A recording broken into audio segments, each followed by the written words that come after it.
Scrum gathering. In the nature of a volcanic eruption in Iceland, which has prevented several speakers from leaving Europe and coming to the gathering. So we've made some changes. It's very difficult. Producing high quality code and being very strict. It's not an easy thing to do. Yet every time I find this a company, someone will say, well, now let's produce high quality code and we still have defects, and how do we get out of it? The truth is it takes time. It takes time and it takes education. Neither are cheap, and neither should be expected overnight. If you're going to adopt Scrum, you should realize that doing so is going to take time. Working in your organization to change your organization, again, is going to take time.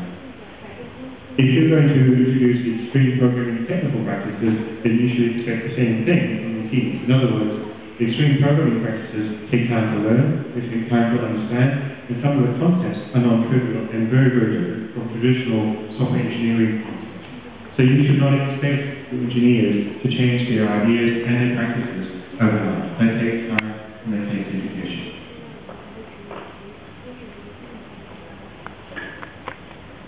And the final thing to avoid is not adopting extreme programming practices at all. You should absolutely adopt extreme programming practices. And I don't know how forcefully I can say that. You should absolutely adopt extreme programming. The 3 kids. And then session B will go from 4 o'clock to 4:50.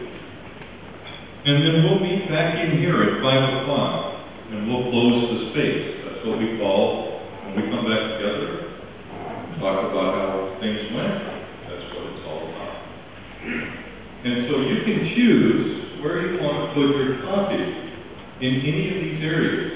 And if you look around the room here, we have various stations, 1 through 8, around this big room. Now you're not obligated to stay in this room. If you put a topic up here, and 3 or 4 of you get together, and that's who wants to talk about this topic, go outside and talk about it. You can go down to issues, and what's my practical experience in solving the most challenging issues for Scrum in China. So basically, I am at B6. Some of the topics that I'll be talking about will be how do you make people speak up, how do you convert a team from a mode that's assigning tasks to voluntarily picking tasks, and how to link your performance appraisal to your team and stuff like that. Some of the things that I think that is having problem in China. 大家好，我的名字叫伊森树，我的 session 是在 B6。那我想谈一谈，就是说我自己的Scrum 在中国的实战经验，然后跟大家分享一下一些比较艰难的那些题目。举个例子，就是说怎么让在中国这边的 resources 把自己的思想跟一些。So we move to Scrum is the revolutionary way or evolutionary way. This is I'm important how we can really change people's mind. Those people actually don't leave Scrum to have.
project manager 是参与的 R&D 是非常有限的，他很多时候只是一个 customer 的一个代表，所以他很少 involve 到这个产品的开发过程当中来。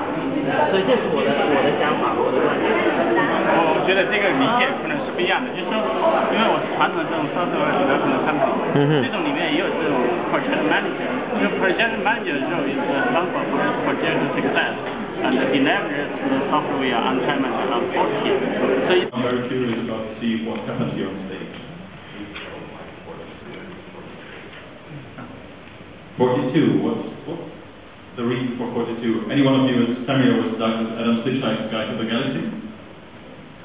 Okay, 42 is the ultimate answer to all the questions, and we think that Agile is the most ultimate answer for most of the common problems in software development processes as well. The short summary is saying Agile is still for yeah, for sure. Just to be clear, he just said Agile is still for and I think there are guns going on behind us here, so. Why don't we start with Mitch, and I'll put him on the spot. So tell us how you know technical excellence when you see it.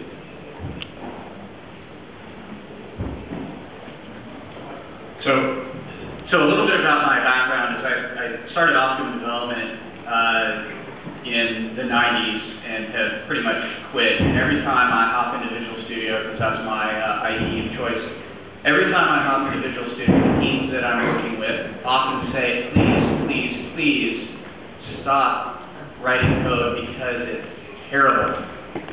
You don't know what you're doing. And I will.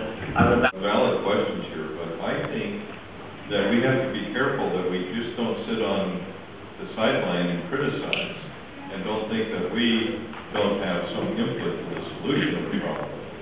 Mitch said that he went and saw his professor, and he raises good questions. At the same time, you've got to say, how do we influence? This is one of the things the Scrum Alliance has been investigating. How do you influence universities to understand that it's not just about teaching things to people, but it's about people learning things. There's a difference there. So, and if you understand the difference, that you create an environment of learning as opposed